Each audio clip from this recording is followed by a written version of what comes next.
Olá pessoal, estamos iniciando a nossa live com o escritor César Tridapalli. Vocês sejam todos muito bem-vindos e muito bem-vindas. Não sei se vocês já conseguem me ouvir bem. Eu coloquei esses fones, aguardar o pessoal entrar, inclusive o César também. Nossa primeira live aqui no Instagram. Eu nunca fiz live aqui no Instagram, só fiz no YouTube. Confesso que esses fones estão me incomodando um pouquinho. Não sei se o nosso convidado já chegou. Todo mundo chegando aqui. Tá ótimo o som. Mariana, valeu Mariana. Todo mundo, deixa eu ver aqui como é que eu faço para convidar aqui. Tá aqui. Nosso convidado César Tridapalli, escritor de Vertigem do Chão, vai entrar pelo Grandainhos. Vamos ver se conseguimos a conexão. Olá, César. Tudo bem? Como é que você tá? Beleza? Tudo certo na conexão aí? Tá me ouvindo bem? Acho que sim, tá me ouvindo? Eu tô te ouvindo bem. Tô te ouvindo bem. Vamos lá estrear, né? A gente tava comentando agora há pouco que a gente nunca fez live no Instagram, né? É, isso aí.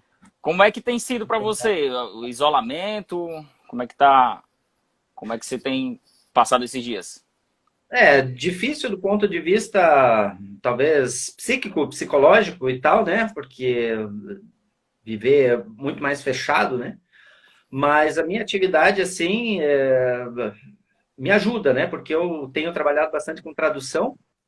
Então, quanto mais eu estou em casa, melhor, né? Que acaba me ajudando, eu consigo me concentrar, me compenetrar e tal, né? Nessa uma atividade que exige muita concentração mesmo, muita atenção. Né? Mas agora, claro, eu estou, né, falando do ponto de vista bem do microcosmo, assim, da Sim, atividade específica. Agora, do ponto de vista coletivo, é uma tristeza, né? né? É uma Sem tristeza, dúvidas. além de uma pandemia que atinge o mundo todo, ainda a maneira como a gente tem conduzido aqui no Brasil ainda agrava a situação, né, do meu ponto de vista. Sem dúvidas, sem dúvidas. Bom, eu separei aqui para início, César, uma apresentação aqui, mas eu acho que é melhor você mesmo se apresentar. Eu separei aqui que você é mestre em estudos literários, né? Pela UFPR, a Federal do Paraná. Publicou o primeiro livro em 2011, A Pequena Biografia de Desejos, né? Aliás, pelas Sete Letras, né? 7 letras. O segundo livro, O Beijo de Schiller, que está aqui comigo, que eu fiz a leitura recentemente, lançado pela Arte e Letra. Esse você escreveu em 2012, né? 2012, 2012, exatamente. Porque daí, em 2013, ele ganhou aquele prêmio, né, de Minas Gerais, Minas Gerais. literatura. É um prêmio de inéditos, né, então não estava publicado ainda. Uhum. Daí foi sair em 2014, pela Arte e Letra aqui de Curitiba. E mais recentemente, o Vertigem do Chão, seu terceiro romance, lançado em novembro de 2019, e que a gente vai tratar especialmente dele hoje. Bom, e conta pra gente, César, por favor, como é que foi a trajetória, a história desse livro, por que esse livro, por que essa vertigem? Eu acho que, assim, existem várias maneiras, né, de contar como é que surge a ideia, ou a faísca, a centelha inicial para um livro, né? Eu tenho registrado bastante os processos, né? Eu planejo bastante, enfim. Mas eu vinha justamente de 2 romances publicados, né? O Pequena Biografia de Desejos e o Beijo de Schiller, né? Embora os personagens eles não tenham quase nada em comum, os protagonistas eles são ligados por dos 2 primeiros romances, eu quero dizer, eles são ligados por um viés assim quase metalinguístico, né? Não se trata assim de literatura falando de literatura, mas eu tenho lá no Pequena Biografia de Desejos a história do porteiro de um edifício, um rapaz muito simples, né? Mas que descobre nos livros uma possibilidade de viver. Né? Uma possibilidade de viver outras vidas que não aquela que ele vivia trancado ali numa guarita, Ele né? herda Esperando o futuro acontecer. Ele herda uma biblioteca, né? Exatamente. Ele herda uma biblioteca de um professor bastante arrogante, assim, e tal, que tem a casa queimada, né? E joga os livros tudo fora, assim.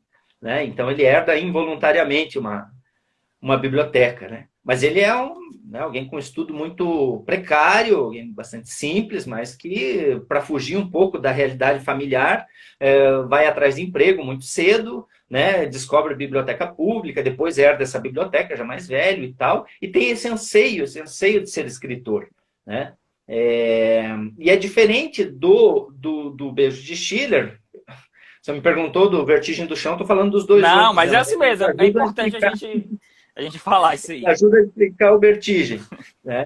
E aí o Beijo de Schiller, não, já é um escritor consagrado, é um escritor, né, que já super lido e tal, mas eles têm essa ligação, né, de já serem personagens ligados a um certo fazer literário, uma certa pretensão de fazer literatura, né? E o Vertigem do Chão, aí, finalmente, né, ele nasce um pouco dessa vontade. Não, vou sair um pouco desse terreno, né? Vou criar personagens que tenham outras ligações com o mundo, né? E não já com ligações com a palavra escrita propriamente dita, né? E daí a questão do corpo, a questão do território, a questão do ser estrangeiro. Essa palavra tem rondado bastante, assim, o meu universo pessoal mesmo, de pensar a vida como é essa palavra estrangeira, essa palavra extraordinário, né? Aquilo que é fora da ordem, aquilo que é estranho porque outra pessoa é estranha a mim, ou aquilo que eu tenho dentro de mim que é estranho a mim mesmo, né? Que às vezes eu não reconheço em mim, né? E às vezes eu quero refutar e refuto no outro, né? As questões dos preconceitos, a questão de você refutar a imigração, os imigrantes e tal, é mais do que uma questão só socioeconômica, assim, né? Não quero que venham aqui tirar meu emprego. Não é só isso, sabe? Eu acho. Então, eu fiquei pensando nisso. Ó, vou criar personagens que transitem por outros universos de referências, né? E a questão do corpo. Corpo como território, corpo como intimidade e como estrangeiridade também, né? E aí eu criei esses dois personagens, um educador físico, né? O cara da educação física, todo atleta e tal, que corre, que depois vem para o Brasil, ele é holandês, né? Vem para o Brasil e trabalha numa academia e tal, e o brasileiro, que é um bailarino, né? De dança contemporânea, e que também vê a situação do país aqui e resolve ir para fora, né? Então são dois universos, dois personagens que têm o corpo como algo muito presente, muito forte neles, né? Não só ter um corpo, né? Mas ser um corpo também. Tem uma frase lá que eu acho que fala um pouco disso, né? Eu tenho um corpo, eu sou um corpo. Há diferença, né, semântica entre ter um corpo e ser um corpo. Acho que é uma coisa legal para pensar, né? E daí essa coisa da dança contemporânea, essa coisa da educação física, né? Do atleta. Você, inclusive, usa alguns desses elementos artísticos, né? Algumas referências artísticas para compor essa trajetória dos dois e também do esporte, né? Do futebol, por exemplo, do ciclismo, da atividade de academia, atividade física dentro de academia, né? Exato, e depois eu tinha que pensar, né? A gente, às vezes, nesse nosso complexo de vira-lata, assim, eu tenho que pensar assim, o que faria alguém sair da Holanda para vir morar no Brasil, né?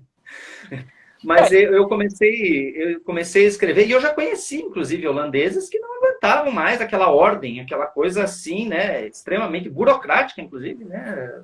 Reclama-se muito da burocracia E é na Holanda, engraçado. mas e daí, claro, né? Então tem gente que fala que gosta do Brasil mesmo e vem para o Brasil. É que a gente fica, às vezes, olhando o Brasil, ainda mais do ponto de vista hoje, né? Mas quando eu comecei a escrever o livro, o Brasil estava legal, assim, sabe? Né?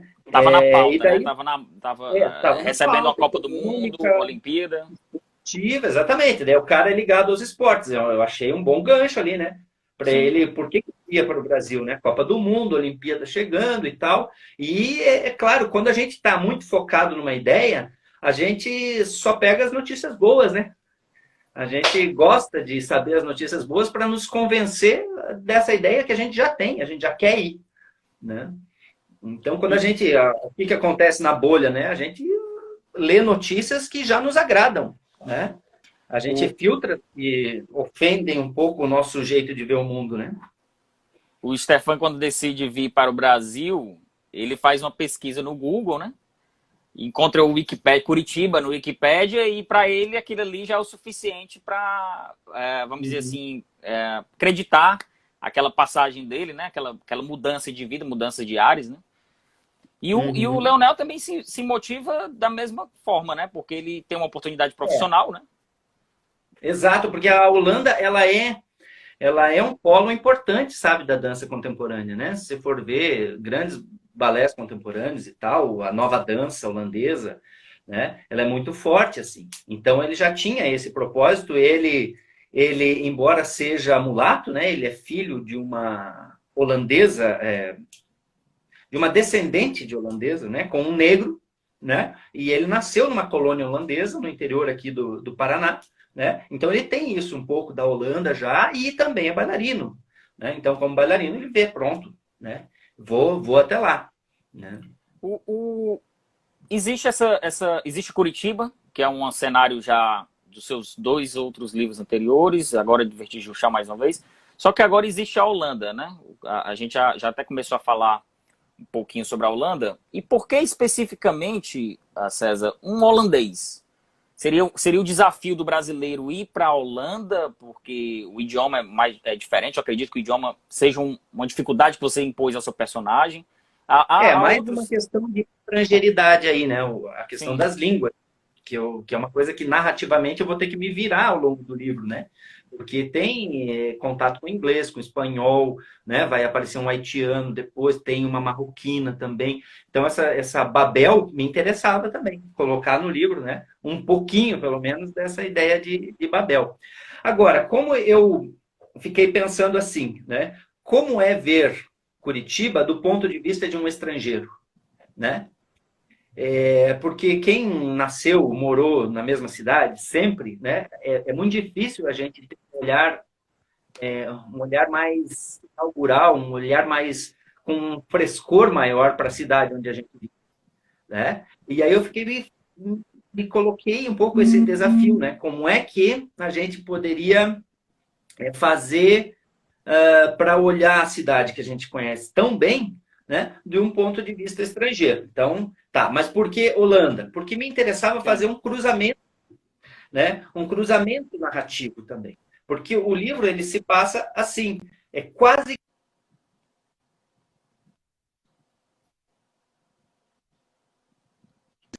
Eu tô perdendo um pouquinho a sua conexão.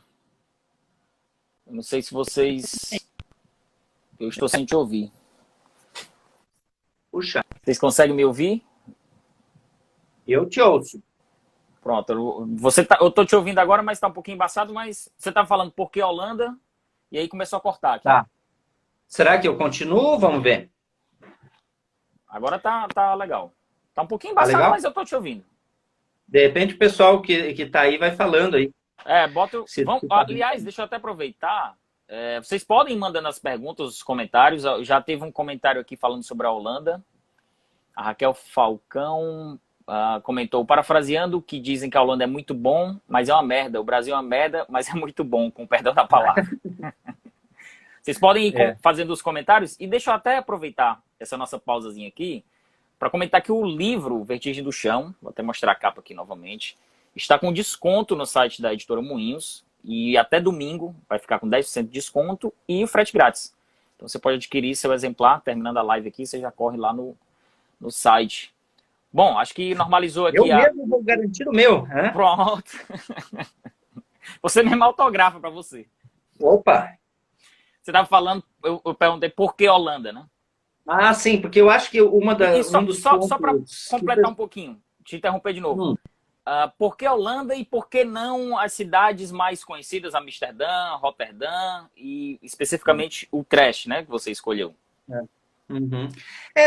Talvez eu tinha estado em Utrecht durante um dia antes de começar o livro, de ter a ideia do livro, eu já tinha estado em Utrecht, tinha ido lá, tinha ido acompanhar uma amiga que fazia aulas de dança lá em Utrecht, né? E gostei bastante da cidade. Não era uma metrópole, não é a maior cidade como é Amsterdã, assim como Curitiba também. Né?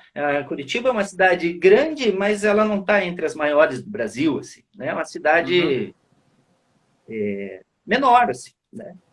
Talvez tenha isso. E esse fato de saber que já lá Ó, tem um grande teatro, que lá tem companhias de dança, que lá o pessoal uhum. ensaia, como na Holanda também tem, né? Mas eu gostei, assim, achei o cenário bonito, achei as ruas muito mais simples de serem mapeadas, né? Porque o livro tem um registro realista bastante forte, assim, né? Sim. Então, se você pegar o Vertigem do Chão e for para o Utrecht, você vai encontrar todos esses pontos aí que são citados lá, né? E Curitiba Agora, eu também. estava falando. Também. Curitiba também. Tem, você destaca bem alguns cenários de É. Curitiba. Aham. Daí tem essa questão do cruzamento narrativo, né? Sim. Que quem lê o livro, né? Inclusive você fala no vídeo também, quem lê o livro me fala muito disso, me chama muita atenção para isso, porque eu não separo um capítulo para falar de um personagem, outro capítulo para falar de outro personagem, né? Às vezes, e a maioria, inclusive, das passagens de um personagem para o outro se dá no interior do mesmo parágrafo, né? Então eu venho lá falando do Leonel, né? Coloco um ponto e de repente a próxima frase já se refere ao Stefan, né? ao holandês, certo? Inclusive algumas frases de transição, elas são feitas valendo tanto para o que foi dito antes, né, como para a cena seguinte. Então ela tem essa ambiguidade mesmo e tal. Então me interessava, sabe, fazer esse paralelismo, porque os personagens não se encontram, né? Mas as narrativas deles se encontram. Quer dizer, elas se tocam do ponto de vista, sei lá, semântico, do ponto de vista existencial, né? Mas os personagens mesmo são dois protagonistas, um está em Curitiba, muda para Holanda, né? E outro está na Holanda, vem para Curitiba. Então eles se cruzam até no voo, né? Mas eles mesmos não se encontram. Talvez no final, né? Não sei, não vou dar spoiler. Tem que ler o livro. Aproveitar. É. Só complementando. A escolha da Holanda foi deliberada assim que você, não, eu quero realmente, além disso, do Leonel encontrar esse fio da dança, né, da profissão dele lá. O Stefan, por outro lado, não vem exatamente com essa intenção, até porque ele me parece que, você não diz tão abertamente, mas ele tem uma condição social melhor, uma condição financeira Melhor, né? melhor, né? Ele Sem vem mais dúvida. Ele está como totalmente. Acho que tem uma cena no livro. Tem uma cena no livro que fala que é como se ele, né, se jogasse na queda livre, mas é como os trapezistas do circo lá. Ele há um tem a diálogo redinha, com o né? familiar, né, sobre isso, né?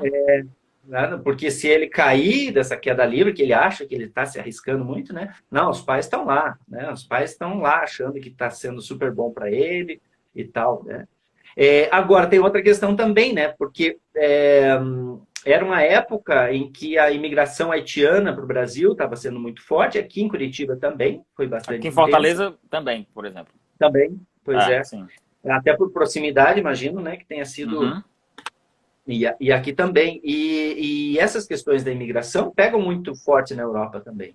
E a Holanda tem essa fama de tolerância, né? De ser muito aberta, né? Mas sofre com isso, né? Então você tem realmente quem acolhe, né? Como em toda a Europa, como, enfim, acho que no Sim. mundo todo, né? Você recebe o estrangeiro, né? Existe esse movimento de acolhimento ao estrangeiro, né? E existe o movimento de refutar isso, de rejeitar, né? E a Holanda vive isso, ela tem isso da tolerância sexual, né? Quem que nunca ouviu falar do distrito lá da Red Light, né, em Amsterdã, da prostituição, a maneira como fazem, né, os coffee shops, né, onde vendem algumas drogas Sim. e tal, né? Então tem essa tolerância, mas, né, em relação à imigração, acontece um descompasso aí, né? E eu tento, né, você leu, então eu espero ter conseguido, não fazer disso uma bandeira política, eu não quero defender um lado, né? Sim. Falar, Sim. olha, essa direita, não sei o quê, ou essa esquerda, não sei o quê. Eu tento ir colocando cenas, colocando situações fazendo uma arena de debates ali, né? Para que o leitor veja, puxa vida, né? O que o leitor pensa disso, né? Porque eu mesmo não tenho. Sim. Diga.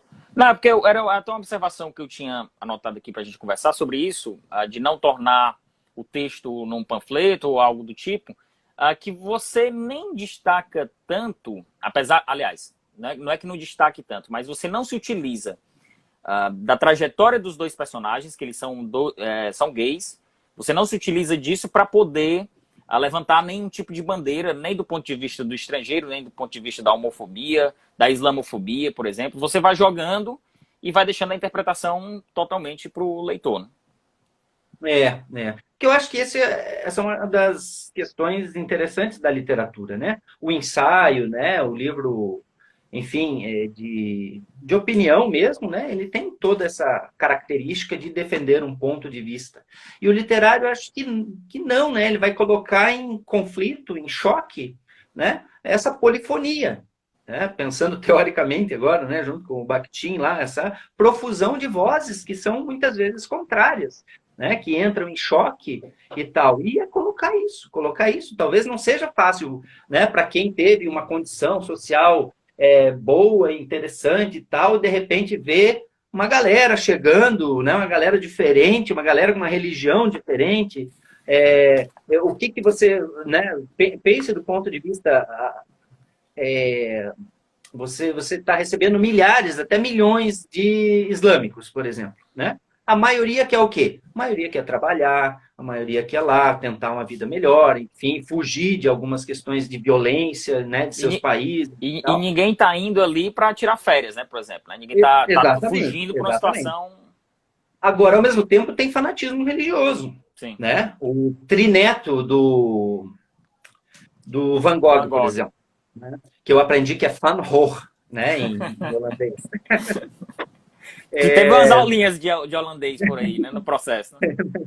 Pelo menos o Van Gogh eu acho que eu aprendi a falar. Mas ele foi assassinado por um fanático, né, em Amsterdã. Né? Então ele fez um filme lá, o Submissão, que era sobre a situação da mulher no Islã, na cultura islâmica. E aí ele estava indo trabalhar de bicicleta, como todo bom holandês, né? Chegou um cara lá e passou a faca no pescoço, né? Então, quer dizer, não é uma situação fácil, né? Então, por exemplo, a gente é tolerante, a gente acolhe a cultura, de repente, vocês são tolerantes, então saibam que a lei de vocês não vale, a lei é a de Deus, aqui vai, né? A lei é de Alá, a lei de não sei o quê. Isso também é complicado, né? Então, veja, né? É proibir ou é indiscriminadamente aceitar? Eu não sei, né? Não sei. Eu tenho essa tendência ao acolhimento do ponto de vista teórico, do ponto de vista, né, aqui de longe, né, do ponto de vista do acolhimento, mas eu queria entender um pouco também o que é que causa tanto rechaço, o que é que causa tanto medo, seja do ponto de vista social, do ponto de vista religioso, do ponto de vista interno mesmo, psíquico da pessoa, né? Que ela está cercada de seus iguais. E aí, quando um elemento estranho, estrangeiro, né, extraordinário, né, que entra fora daquela ordem que a pessoa construiu no seu mundo, isso abala. Quase um extraterrestre, né? Exatamente. Quase um extraterrestre. Realmente choca, né? Dá o choque.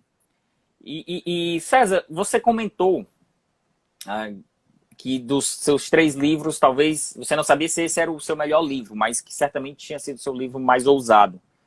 Essa ousadia foi em relação ao processo criativo, o seu deslocamento para a Holanda para conhecer os cenários?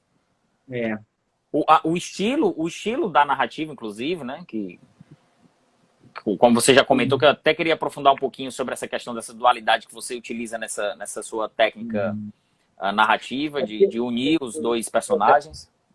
Os 2 primeiros romances, qual que é o raio de ação, né? Você tem os protagonistas e é o raio de ação ali familiar, né? Ou da vizinhança e tal. Ele não me exigia nenhuma grande pesquisa, por exemplo. O Emílio Meister, inclusive, está sequestrado. Exatamente. Casa, né?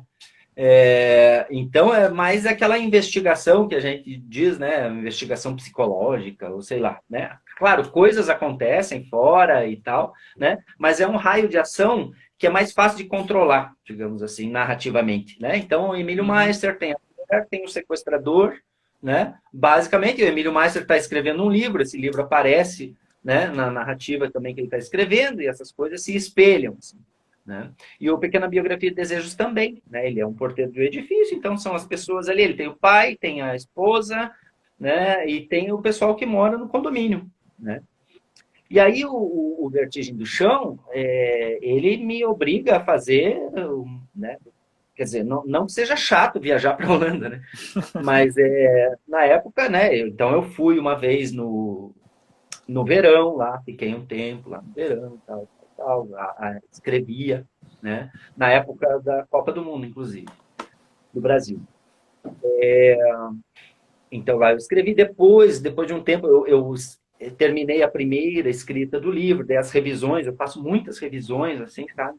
Daí eu fui lá no inverno, de novo, né? Fiquei mais umas coisas para ir corrigindo o livro, revisando linguagem, preparava um tempo para fazer isso, outro tempo para andar pela cidade, para andar pelas ruas, para visitar museus que aparecem bastante, inclusive, no livro, né? Questões de imigração, questões de religião, né?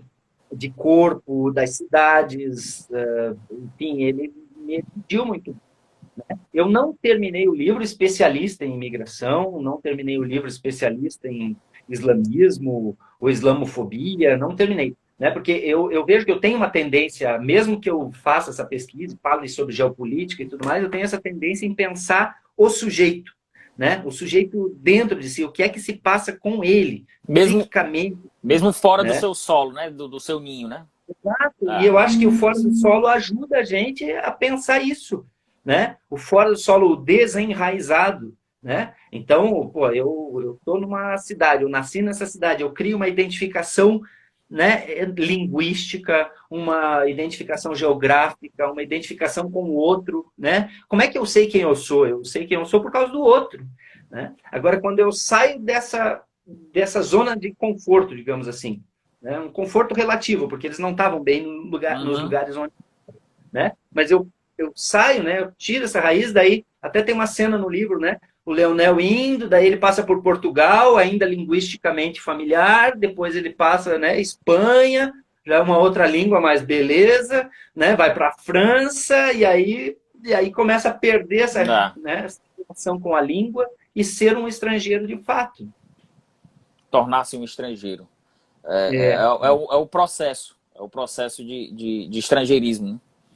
Né? E aí, na realidade, só sobra, especialmente no caso desses dois personagens, só sobra a linguagem corporal, né, para eles. Né? A linguagem oral, basicamente, já está perdida, né?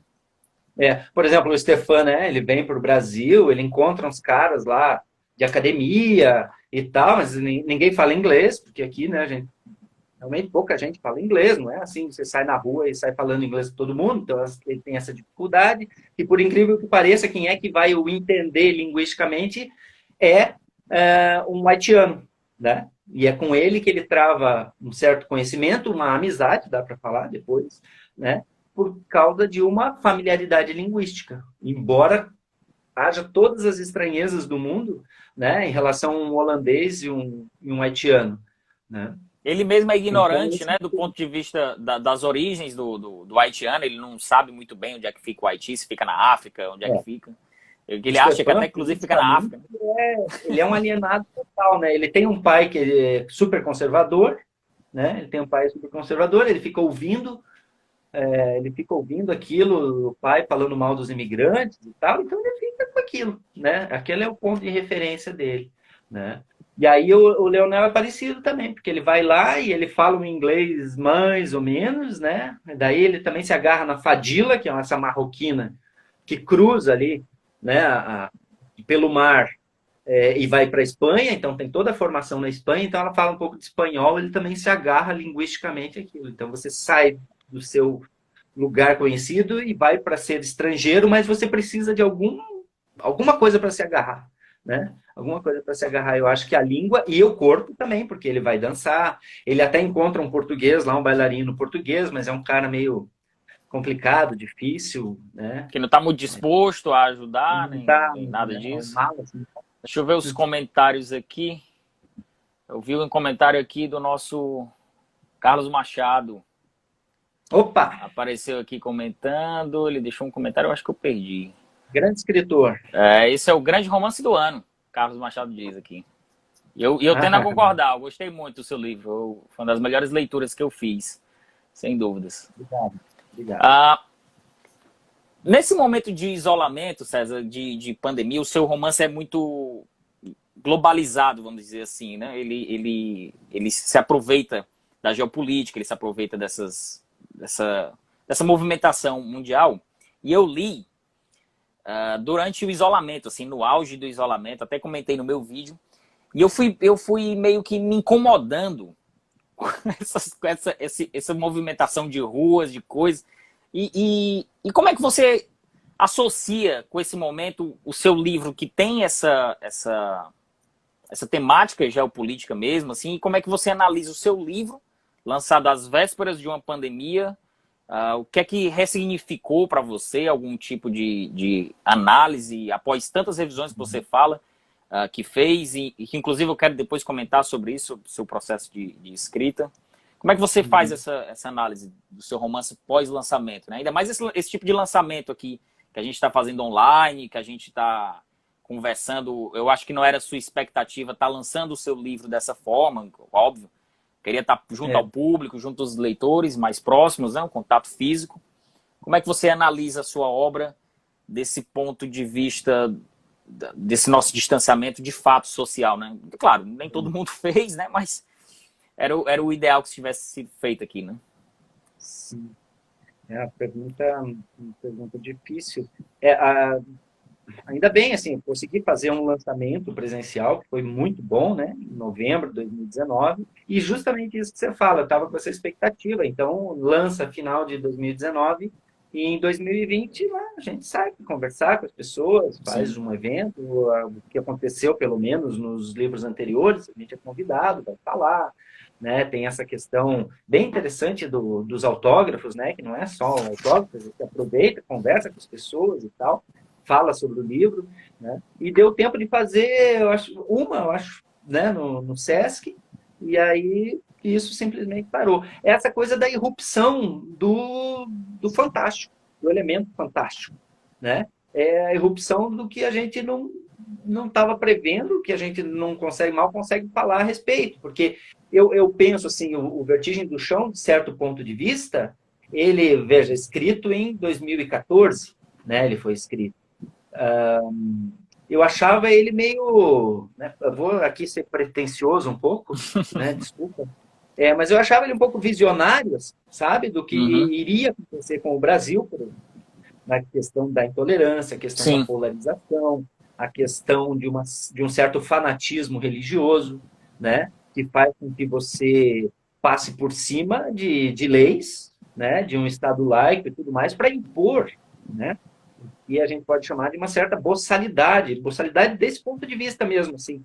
Né, eu li até recentemente um livro do Contar do Caligares, e ele define a boçalidade como isso, como você ter a tua moral e você querer impô-la a outra pessoa, né? Geralmente porque você tem dificuldades em cumprir essa moral, né? Você mesmo e tal. Então eu estava com essa expectativa interessante, assim, sabe? Ó, eu escrevi em 2014, claro, queria que ele tivesse sido lançado antes, né? Eu queria que ele lançasse em 2015, 16 ali e tal, mas por uma série de questões foi lançado em 2019. Mesmo assim, daí eu pensei, não, acho que o livro envelheceu bem, sabe? Ele não ficou desatualizado, não ficou, ele fala de questões ainda importantes. Só que daí, claro, aí veio a pandemia. Eu acho que o meu eventual quarto livro, que eu escrevi um quarto romance em 2017. Já tem título? Né? Tem provisório, né? Tem provisório. É a Fundação do Fim do Mundo. Né? Mais realista impossível. E aí eu acho que tem a ver, sabe? Mas daí as pessoas não vão acreditar que eu escrevi antes da pandemia. Não vão acreditar. Porque fala de isolamento, sabe?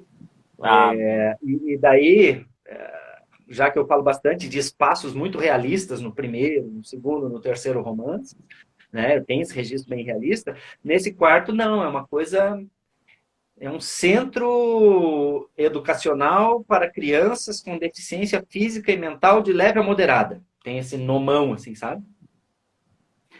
E são crianças isoladas, né? E você tem ao norte um centro comercial, ao sul uma igreja, o presídio do leste e a fábrica do oeste. Assim, são essas as referências. E são 9 crianças que estão ali com 2 adultos presos, né? Presas ou assim, não saem nunca, né? Não é um presídio, mas não Uhum. saem nunca e há problemas físicos ou mentais, né? E esses 2 adultos ficam ali lidando com elas. Né? É sobre basicamente isso. É a primeira vez que estou falando assim tão, Sim. né? E eu acho que esse livro ele pega um pouco, né? Até eu só escrevi uma vez, imprimi, mas eu não fiz nenhuma revisão ainda. Né? Ainda vai. Agora vai ser curioso rever o livro, porque eu nunca tinha deixado um livro de banho-maria tanto tempo, né? Eu quando terminei o Vertigem do Chão, eu imprimi e já comecei as revisões. Já comecei as revisões. Você acha que E tem, esse não. você acha que tem Diga. algum risco para o que você escreveu, deixar em banho-maria tanto tempo, assim, ah, ele, ele pode envelhecer e aí você perder até coisa, esquecer, até de fato esquecer alguma coisa que colocou no livro e não ficou tão bom? Vai ser a primeira vez que eu vou ter essa experiência, assim, de deixar muito tempo, né? Eu tenho a impressão que eu vou ler para conhecer meu livro de volta, assim, sabe? Porque eu tenho memória ruim, sabe? Eu tenho memória ruim. Eu estava aqui um pouco antes da live aqui, eu estava pensando quais são os personagens do Vertigem do Chão. Então tem esse. Como é que é o nome do? Eu já tava Ah, esquecendo, ainda assim. bem que você está falando isso, que aí já tira um peso aqui para mim também. Você Né? Um dos comentou. principais eu consegui. Mas, então, e esse, né, ele tem os nomes esdrúxulos, eu não quero, ele não se passa no Brasil, não tem um espaço, Uhum. né? Tem nomes, os personagens têm nomes completamente inidentificáveis, né? Nem de região, nem de gênero. A gente nunca sabe. E eu não uso em nenhum momento é, estava abandonada ou abandonado para dizer se o personagem é menino ou menina, Uhum. né, das crianças. Então, lá, esse grupo inidentificável. Esse, assim, agora falando, eu não tenho muito temor que envelheça. Eu tinha mais medo do Vertigem, né? Até porque trata de Mas a muitos questão de aspectos políticos, migração, né? a questão de imigração, do corpo, da Uhum. sexualidade, eu acho, né? Depois eu me toquei, isso nunca vai ser sanado, né? A ponto de a gente falar, não, esse livro agora não fala mais, porque É, todos esses conflitos aí se acabaram, então não existem mais. Isso. e é curioso porque as circunstâncias, pelo menos do meu ponto de vista, é que o isolamento social deixou o livro ainda melhor, assim, do ponto de vista realístico, assim. Eu acho que acabou, vamos dizer assim, uma visão um pouco mais otimista vamos dizer assim, a prática de lançamento do livro não foi como você estava aguardando, mas do ponto de vista da obra, da literatura, eu Hum. acho que associou ainda mais com esse ano de 2020, né? Ele nasceu em Ah, 2019, mas ele iria ao leitor em 2020, né? exatamente. E ele não é um livro assim, né? Que você pega um lançamento e, sei lá, 15 dias depois está lido, É, né? exato, exatamente. Acho que é uma Ontem eu, leitura mais on- longa mesmo. Ela on- exige. Eu já tenho, inclusive, amigos que falaram: Ó, eu comecei, mas não fui adiante, eu vou pegar outra hora. Era isso que eu ia Pessoas muito comentar. sinceras. Assim. Ontem, quando eu gravei os stories aqui anunciando a nossa live, um amigo comentou: Olha, eu comecei, mas aí entrou um turbilhão de trabalho aqui, eu tive que parar. Eu não. Aí eu falei: Não, e realmente é isso. É um livro que você precisa de um tempo para ele. Se for o caso, até ler só ele, só sem compartilhar com outras leituras, dando atenção a ele. Eu tentei, assim, a gente talvez não deva fazer isso, né? Mas eu tentei facilitar um pouco a vida do leitor, porque eu acho, não sei, que não é um livro assim intransponível, né? Ele não é um Não, não, livro de forma nenhuma. difícil, De forma nenhuma. né? De forma nenhuma. Mas no começo, eu acho que as transições elas são mais didáticas, assim. Eu acho que dá para saber mais claramente quando está se falando do Leonel, quando está se falando do Stefan. E à medida que avança, é que essa transição ela fica menos clara, mas eu acho que o leitor daí já está tão envolvido na história dos dois, Sim. né, que ele já começa a perceber, não, agora aqui está falando do Stefan, aqui está falando do Leonel. E o bom para o leitor, o desafio ao leitor é esse, né? Como foi um desafio para você, você comentou que foi o seu livro mais ousado, o bom para o leitor também é partir para essa ousadia e entrar, né? Eu sou um defensor, de que o leitor não pode ficar só esperando texto tranquilinho para ler, não. O Humberto Eco falava, né, do texto literário como uma máquina preguiçosa e elogiando o texto literário, né? Ele tem que ser uma máquina preguiçosa porque ele não pode funcionar sozinho. Exatamente. Né? Tem que funcionar com o leitor. E a ideia de vertigem também é um pouco, né? Claro, é a vida dos personagens. Você tem medo de altura, a gente relaciona a vertigem ao medo de altura, mas não, eles estão saindo de uma terra e indo para outra terra, né? É um outro chão, é esse chão que os entontece. Assim, né? Então eu queria criar um pouquinho isso narrativamente também, né? Mas acho que não fiz nenhum texto assim intransponível. Você não, de forma nenhuma. Você tem que como é que... De forma nenhuma, não precisa estar com papel na mão, nem esquematizando correntes, nem nada desse tipo, não. Eu fico pensando no Gabriel Garcia Marques, no 100 Anos de Solidão, né? Aquele monte de Aureliano, aquele monte... A gente vai entrando, a gente termina a narrativa conhecendo todo mundo, né? Verdade. Você comentou, César, logo no início da live, que o Beijo de Shirley você escreveu em 2012 e lançou para o prêmio Minas Gerais como inédito, né? Em 2013, e ele foi publicado em 2014. E comentou sobre os desafios aqui que você teve ao escrever o Vertigem em 2014 e só publicar em 2019. Isso foi uma dificuldade do mercado editorial que você encontrou para lançar e só conseguiu nesse momento? Foi alguma coisa desse sentido? A distância entre o lançamento de um e 4 anos depois do lançamento de outro? Porque de 2011, 2014, 3 anos, eu poderia ter lançado ele tranquilamente em 2017, né? Eu até pensei, de 3 em 3 anos, né?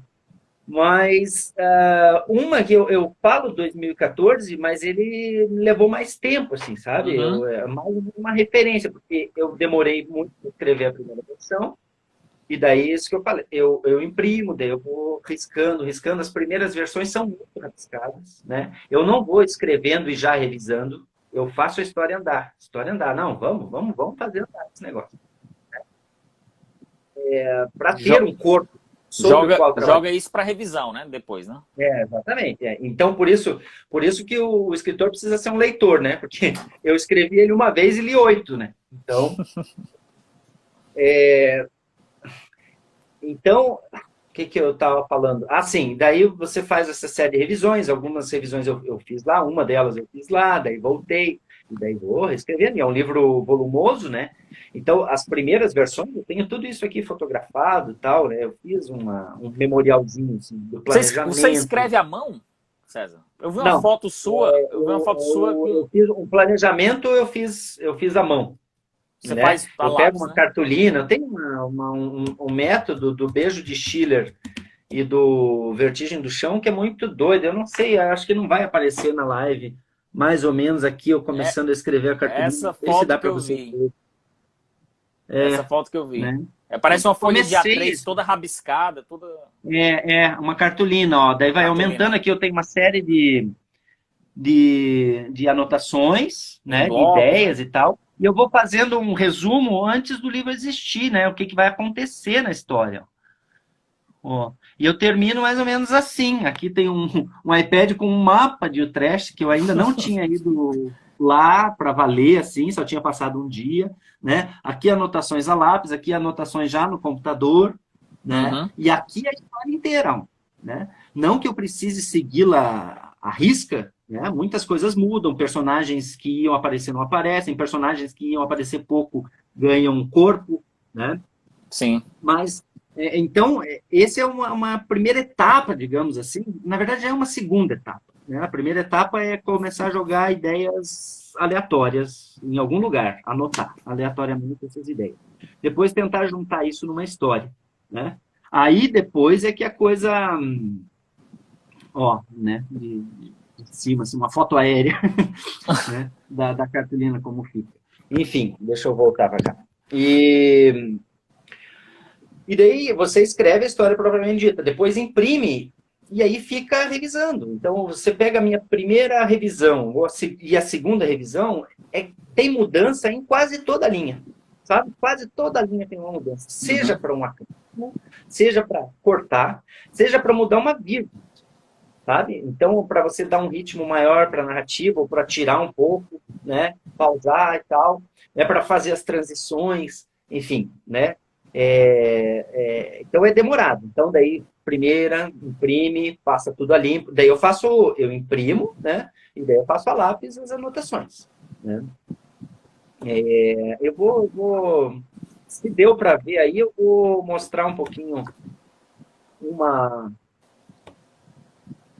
Pode mostrar. uma revisão que eu fiz. Só tô aqui, por exemplo, vamos ver se aparece bem, né? Então, essa é a segunda revisão. Se você for ver uma página como essa, você vai ver toda a linha, ela tem uma mudança, né? Já impresso, né? Ele já está impresso aí, né? Já impressa, você já sofreu uma revisão e aqui está na segunda revisão e eu estou ainda trocando palavra, cortando frase, acrescentando coisa aqui no fundo, né? E tal. E daí, depois eu passo tudo a limpo, né? Tiro no computador o que eu e acrescento o que eu acrescentei a lápis e vou imprimir de volta, né? E vou lendo. Aí, lá pela sexta versão, que eu não aguento mais ler, daí eu peço para alguém ler, né? Acho que tem dois amigos que leram os 3 livros já. Sempre leem meu livro. O Paulo Venturelli foi um deles, né? Você foi aluno dele, né? Venturelli e o Christian Schwartz, né? Christian Schwartz, que é um artista, escritor, tradutor, né, de mão cheia sim, aqui e tal. Sim. E eles são os que leram sempre. Mas também levei uma super sorte, conheci uma holandesa aqui em Curitiba, que estava morando aqui, né? Eu quis trocar uma ideia com ela sobre algumas palavras em holandês que eu uso, queria saber se o contexto, porque o tradutor é uma coisa, né? Queria saber se no contexto ali estava certo. E ela foi super gentil, tão gentil assim, que ela falou: "Você não quer que eu leia o livro inteiro?", né? E eu louco, porque ela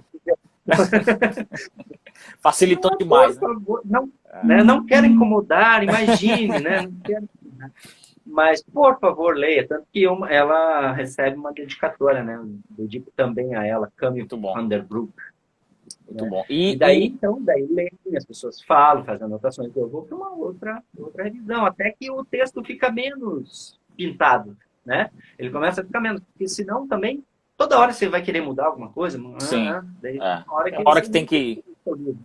Né? E aí eu consegui uma agência literária também, daí a gente fica tentando, né, nas editoras e tal, publicar isso.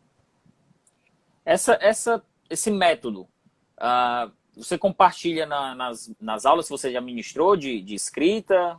Comenta um pouco para a gente, por favor.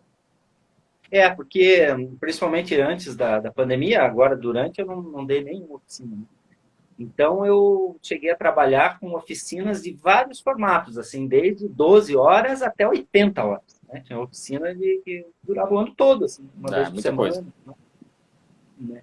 E daí, claro, tem um momento em que eu falo, né, não quero, claro, impor, né, falar, esse é o método para escrever um romance, mas acho interessante você compartilhar, né, quando eu escrevi, eu usei isso aqui, para mim funcionou. Então, cada um tem que descobrir o seu jeito de pensar um romance, porque o romance...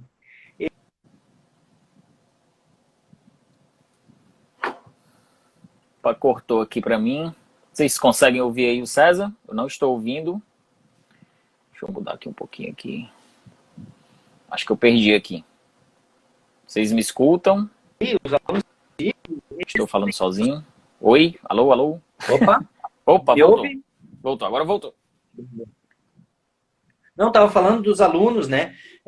Que, cara, é gente muito boa, assim, gente que tem super condição de escrever romance e tal, mas por que a pessoa não, entre aspas, não vai para frente, né? É a questão de método, a questão de organizar teus dias, né? Tentar fazer você ser patrão de si mesmo, porque você precisa escrever, não tem ninguém te mandando escrever, né? Não Tá. tem o chefe te mandando, vai lá agora, vai escrever, né? Então você tem que se disciplinar. Exige a disciplina.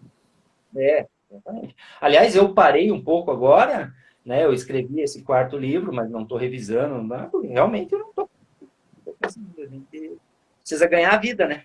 Então, Eu entrei essa semana no Facebook e vi uma postagem sua comentando sobre o Ground Vertigo, que está sendo ah, lido no clube de sim, leitura né? da Any Other Stories, né? Comenta pra gente Aham, como foi essa notícia que está chegando lá nos leitores ingleses, lá em Londres.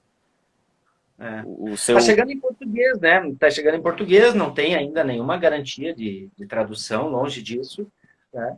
Mas eu, para minha agência literária, que é a Vilas Boas and Moss, né? Era Uhum, importante fazer uma amostragem do livro em inglês, né? Porque eles participam das feiras de Frankfurt, das principais feiras literárias do mundo aí, eles participam e vão tentar, né, mostrar o livro, né? sim. Enfim. E eu consegui um rapaz, um cara muito bom, assim, James Young, em Londres, para fazer 30 páginas do livro em inglês para mim, né? E aí ele me fez lá 30 páginas e ele falou, César, você não me empresta, não me passa o livro todo? Eu queria muito ler o livro todo, né? E ele leu o livro todo e falou, pô, né, eu queria muito traduzir esse livro, eu queria muito que esse livro viesse para cá e tal, e ele foi atrás de algumas editoras, né? E essa Another Stories tem esse grupo de leitura, né, em português, imagino que deva ter em várias línguas, né? E Eles aí atribuíram seu estilo parecido ao do Joyce, James Joyce. é, É uma inspiração o Joyce ou não? Isso é mais para os críticos e os leitores que não é decidam. uma inspiração, não é uma, eu vou dizer, não é uma inspiração, mas não porque eu não goste dele, é porque eu não li o Ulisses, né? Eu também não li. Ainda não enfrentei. Eu li o Dublinenses, né? E li o Retrato do Artista quando jovem, muito tempo atrás, né? Então, eu não posso dizer que seja uma influência de jeito nenhum. Agora, eu gosto muito, por exemplo, o Christian Schwartz, que lê meus livros, né? Ele fez uma apresentação do livro e tal, né? Ele fala do Jonathan Cole, ele fala do Jeffrey Eugenides, ou Eugenides, não sei, Uhum. né? Né? Aí o Ian McEwan, esses tempos aí, estavam falando em Ian McEwan, aí É um eu escritor que leio você bastante. gosta, né? Gosto, É, Philip Roth, gosto pra caramba, né?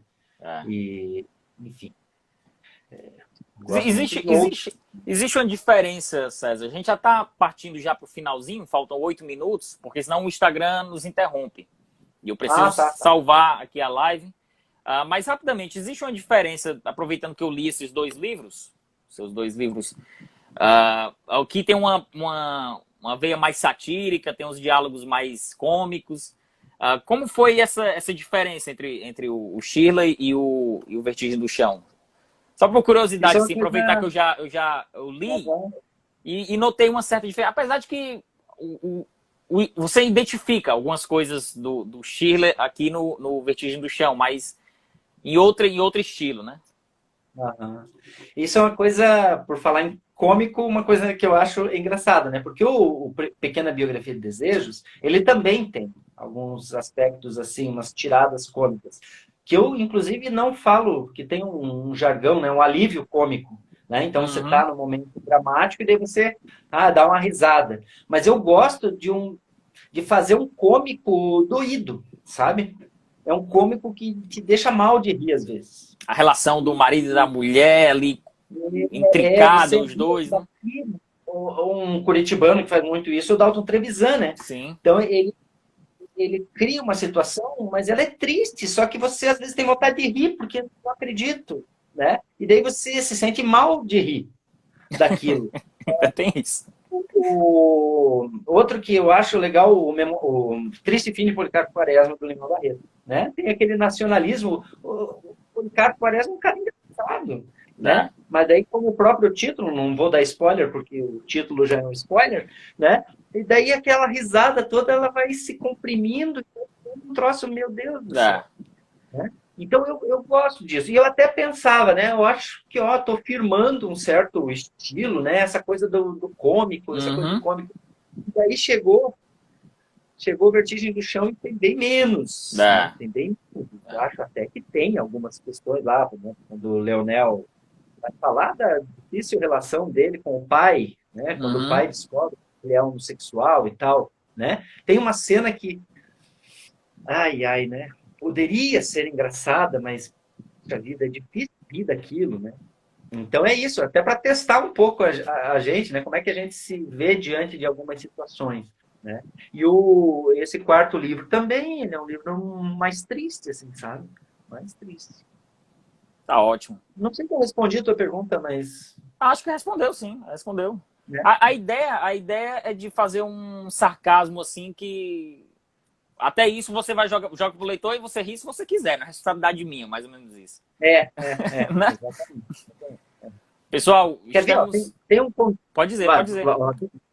Tem um continho do Dalton Trevisan, né? Ele dá carona para uma prostituta, o personagem dá carona para uma prostituta e vai fazendo uma série de perguntas bem sensíveis para ela, assim, né? E aí ele não quer nada, não quer programa, não quer nada, ele só tá com ali, poxa, ela tá aqui toda, né, molhada, não sei o que e tal, vou dar uma carona, né? E aí vai conversando com ela, vai respondendo, vai respondendo. Daí ela não tem os dentes, né? Ela não tem os dentes. E aí ele pergunta assim, e esses dentes aí? Ela falou assim, eu fui no dentista do governo. Aí eu disse, dói o do meio. E ele me disse, já viu debulhar milho? E arrancou todos. Já viu debulhar milho? E arrancou todos. Ó, viu? Você viu? Então, quer dizer, mas é muito trágico, né? Trágico. Ao mesmo tempo, olha a situação dela e ao mesmo tempo uma imagem que, cara, eu ri. Mas eu acho que eu não devia rir. Né? Então, mas eu tô lendo o Trevisan sozinho, eu tô lendo o Trida Pali sozinho, então deixa que ninguém me viu rindo. A não ser na live aqui. Né? É isso aí. 14 pessoas, 15 pessoas te viram rindo. Com certeza, vão me julgar depois. E a live vai ficar salva, inclusive. Pessoal, o livro do César está em promoção no site da Editoras Moinhos, inclusive está com frete grátis. Então, terminando aqui a live, vão lá no site da Moinhos. César, cara, foi uma satisfação falar com você. Finalmente, a gente falando pessoalmente. Falar do seu livro, que eu tanto gostei. Obrigado mesmo. Quero agradecer também ao Natan, que proporcionou esse nosso encontro aqui no Instagram da Editora Moinhos, aqui no Seleção Literária. Fazia tempo também que ele já estava querendo esse encontro nosso aqui. Desde quando ele me mandou o livro, ele falou, olha, você vai gostar desse livro. Pode se preparar que você vai gostar desse livro. E aí, quando chegou, eu já fui lendo. Assim que chegou, eu já fui lendo. Massa demais. Adorei. Valeu, César. Obrigado, hein? Valeu, pessoal. Todo mundo, muito obrigado, hein? Tchau, pessoal. Obrigado mesmo. Tchau. Abraço.